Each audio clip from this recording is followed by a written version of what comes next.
Hi, I'm Luke. I interviewed my granddad, Ronnie Carroll.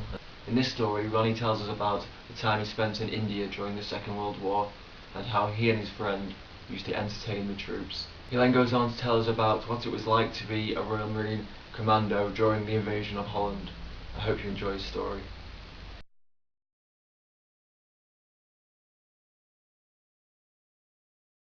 Well, you know my name, Ronnie Carroll, and I live in Warton here, and have done quite a while. And so, yes, I'm getting on a bit now.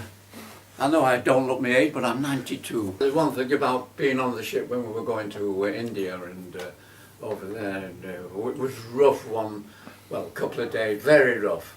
And a lot of them got seasick, a lot of the men, and but me and my pals, Fritzy we used to call him, from London, we were all right.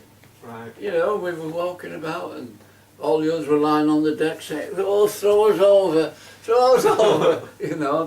And when we went down for a meal, the chef down there, he was all right. He said, he said, you can have all them there. Nobody's coming for a meal, they're all sick, too sick. Right. And they're all too sick to eat, you know. Oh, fantastic that was.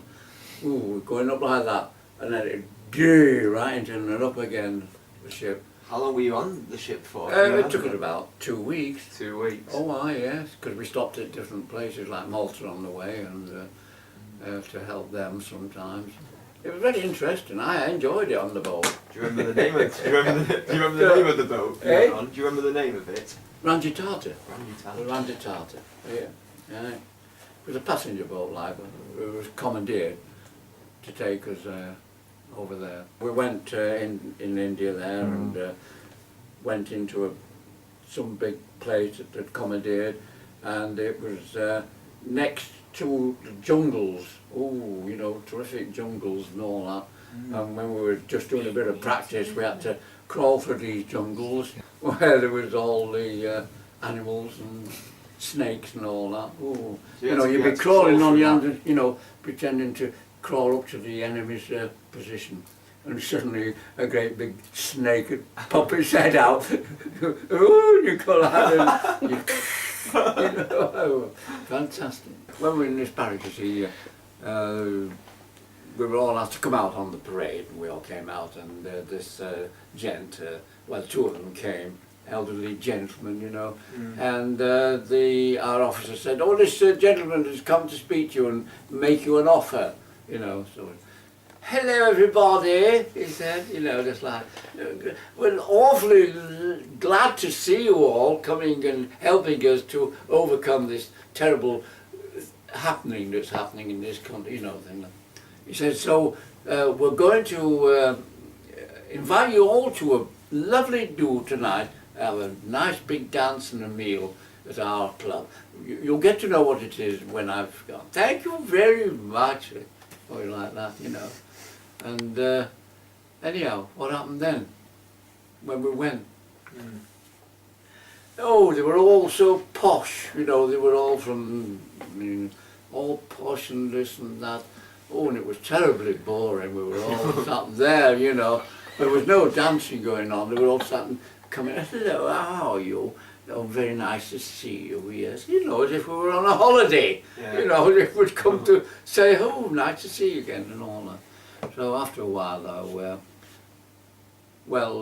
me and Fritzy, my friend, we could do a little turn. We've been doing turns, you know, and singing and doing a bit of talking on different places where we were, just for a bit of entertainment to the troops, which we did, you know, and I remember one joke I used to say when we got to my friend when we were on the stage and all, they'd all be there, all the officers and all the men and all, woo, come on, woo, you know, they'd all be the men.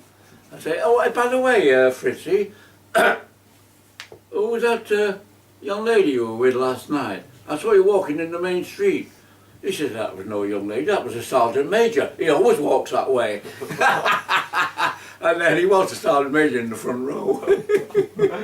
The lads all roared and clapped, you know, and he was, wait, I suppose he was saying, wait till I get you on the row. Oh, very good. But as I say, we weren't in India long, because next we were on the way back to England to go into the second front. And then we took down south of England, because we were going to do the invasion of the coast now. Yeah. We, the first, being a commando, you see, Royal Marine Commando, we had to go in first. Right. And we did it, we did in the part of Holland. And then when that was cleared, you see, some came in, we went back and did the other. What did you think at the time? What were you Thinking, what I were was your thinking, thoughts? I'll be dead in the next day. Really? Oh yes, oh they all did.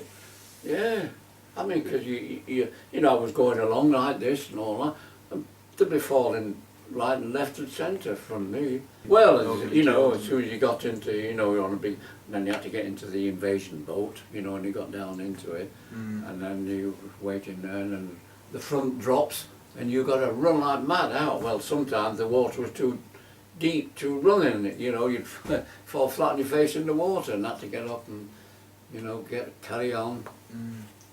Oh, it was diabolical, really. You know. Yeah. Yes. But it was all right when we took possession of the town. Yeah. Then all the girls came out. That was all. Oh yeah, that's definitely the highlight. Yeah, all the German, all the Dutch girls, Well, they were nice. Yes. Yeah, the Dutch girls. Yeah, they're nice.